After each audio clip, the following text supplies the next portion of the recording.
La loi portant promotion immobilière et foncière au Burkina Faso date de 2008. Pendant ces années d'expérimentation, elle a profité à un certain nombre d'acteurs, mais force est de constater qu'elle a fini. Cette loi a fini par montrer ses limites en cause les multiples et multiformes conflits terriens constatés ces dernières années au pays des hommes intègres. L'actuel ministre en charge de l'habitat veut la réformer. Cette velléité du ministre en charge de l'habitat a créé une onde de choc dans le secteur, car pour les promoteurs immobiliers, les nouvelles réformes donneront à l'État le pouvoir de confisquer les terres qu'ils ont achetées. C'est donc la boîte à Pandore qu'il ne faut pas ouvrir. Faut-il ou non réformer cette loi et dans quelles conditions? C'est la question qui tarote les esprits et ça se discute. Voilà, mesdames et messieurs, le menu de cette édition, soyez les bienvenus. On en discute avec le président du réseau des journalistes pour l'habitat et l'urbanisme au Burkina Faso.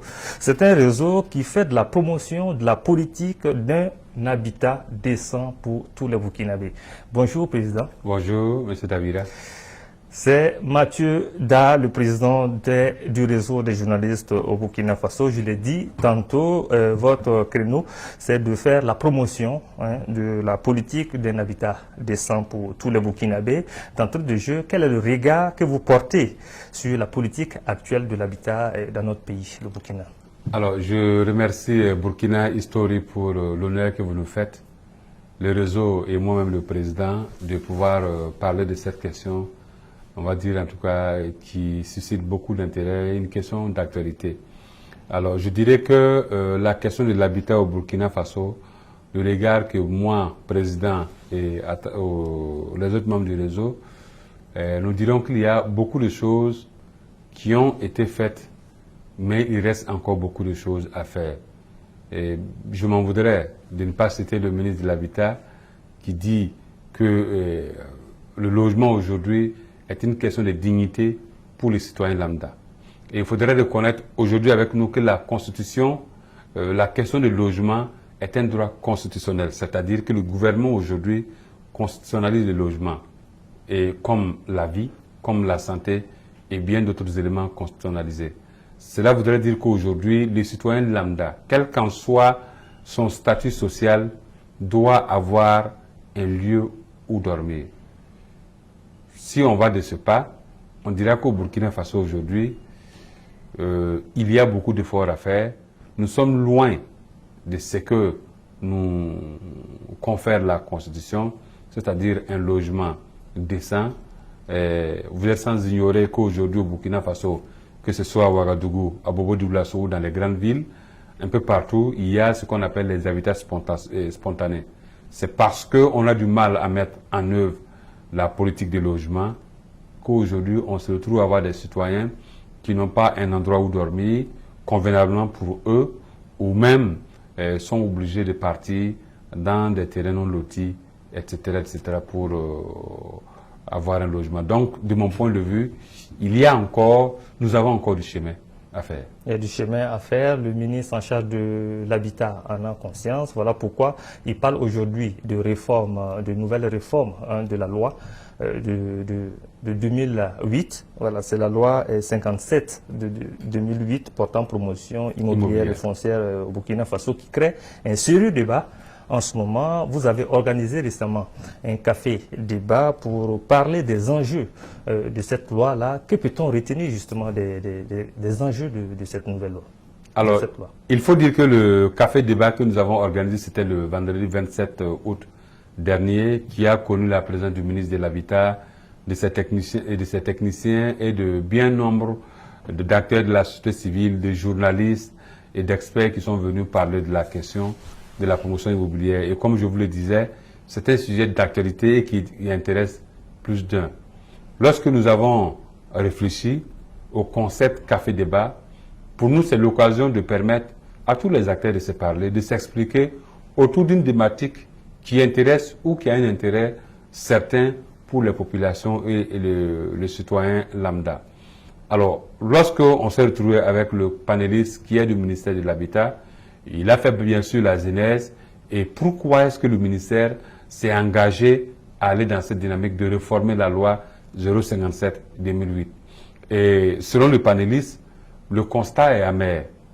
On retrouve que les promoteurs immobiliers, selon eux, le gouvernement, ils devaient faire de la promotion immobilière, se retrouvent à faire de la promotion foncière. Ça veut dire quoi? Ça veut dire qu'aujourd'hui, les promoteurs immobiliers qui sont amenés, habilités à construire des logements, donnés au gouvernement ou des logements pour que les populations souscrivent, on n'est plus dans cette dynamique, mais on est plutôt allé dans la dynamique où les gens vont acquérir des parcelles, des terrains, et après ils les parcellent et ils les vendent. Donc, mais ce n'est pas de la faute des promoteurs immobiliers, c'est l'État qui donne dans l'article là, qui donne en tout cas autorisation aux promoteurs immobiliers de faire de la promotion foncière.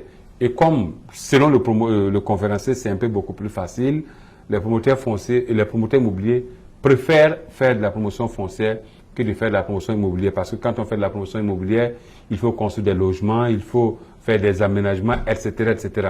Et le constat du gouvernement, c'est qu'aujourd'hui, on a plus de 275 sociétés immobilières. Et aujourd'hui, les promoteurs immobiliers, selon le gouvernement, qui ont fait des logements, ça ne dépasse pas 2000. Ça, c'est le constat fait par le gouvernement. Et aujourd'hui, les enjeux sont énormes. Parce que, à la longue, on n'aura plus d'espace, selon le gouvernement, pour soit des lotissements ou pour faire des aménagements du gouvernement.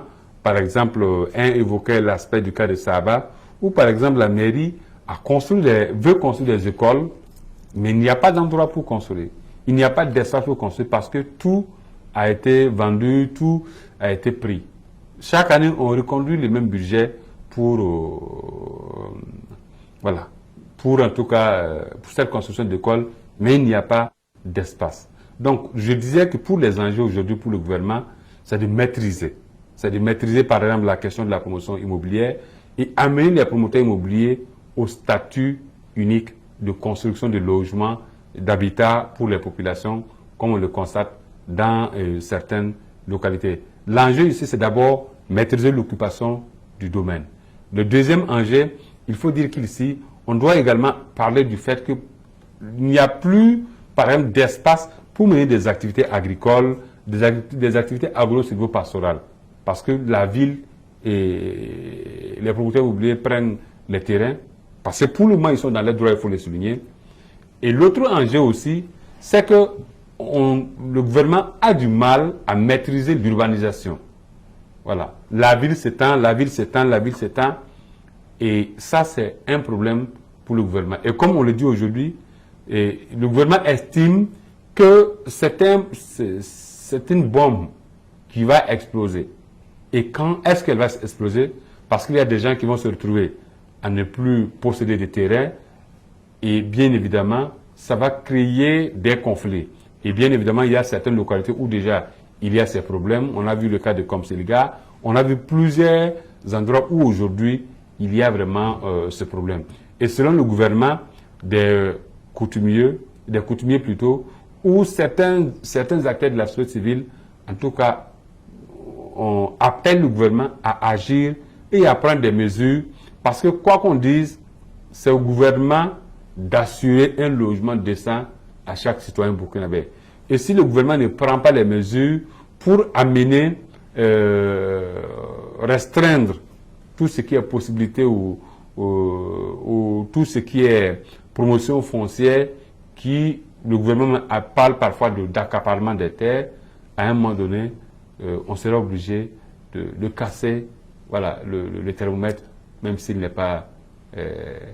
Mais Monsieur Da, sans vous couper, est-ce qu'il n'y a pas un problème de communication aussi au niveau du gouvernement? Parce qu'on a l'impression que les promoteurs immobiliers n'ont pas bien perçu la portée de cette nouvelle loi, parce qu'ils ont dit dans leur dernière sortie que la nouvelle réforme donnera à l'État le pouvoir de confisquer les terres qu'ils ont déjà achetées. Donc, il craint manifestement une forme d'injustice. Est-ce que c'est pas fondé également leur inquiétude? Bon, elles peuvent être fondées, je pense, parce qu'aujourd'hui, on dirait que le gouvernement et les promoteurs immobiliers sont à couteau tiré. Et c'est pourquoi le réseau des journalistes, nous avons animé une conférence de presse dans le mois de juillet pour interpeller le gouvernement et même les promoteurs immobiliers à regarder à l'intérêt supérieur de la population. Parce qu'aujourd'hui, ce que nous craignons, c'est que il ne faut pas qu'on adopte une loi aujourd'hui et puis on se retrouve les jours à venir où il est difficile d'appliquer la loi. Parce qu'on en a vu beaucoup de lois comme ça qu'on a adoptées, mais après la mise en œuvre pose problème.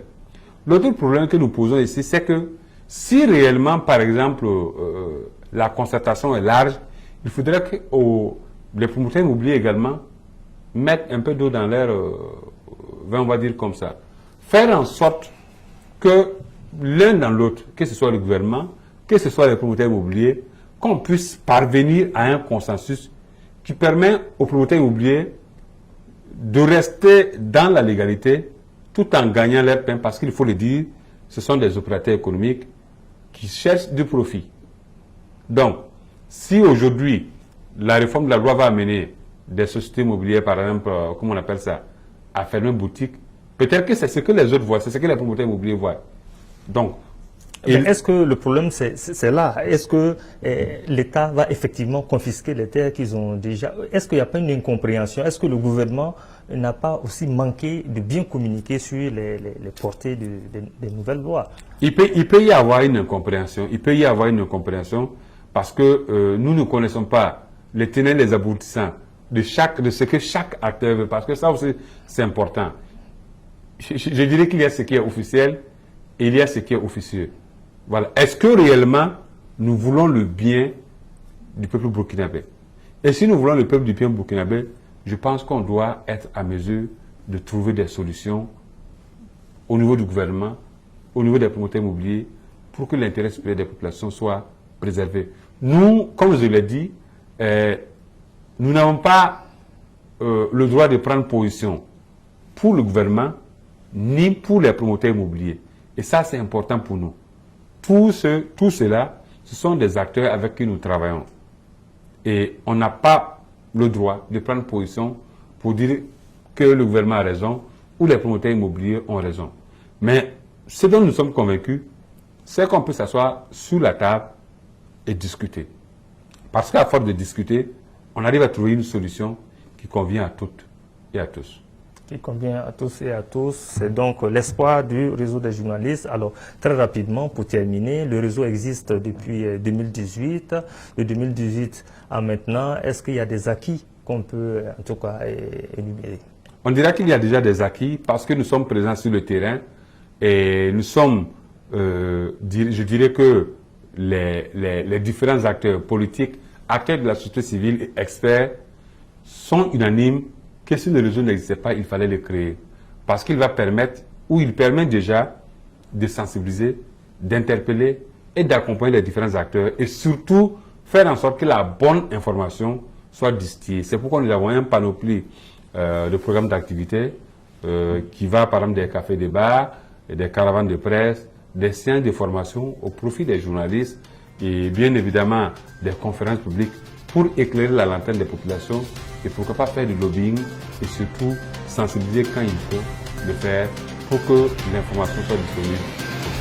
Mathieu Dalouda, merci d'être passé sur ce plateau pour nous parler un peu de la nouvelle réforme donc, dans ce secteur, le secteur du foncier au Burkina Faso. Je rappelle que c'était à l'instant le président du réseau des journalistes pour l'habitat et l'urbanisme au Burkina Faso. Merci de votre constante fidélité et rendez-vous très prochainement pour un sujet d'actualité.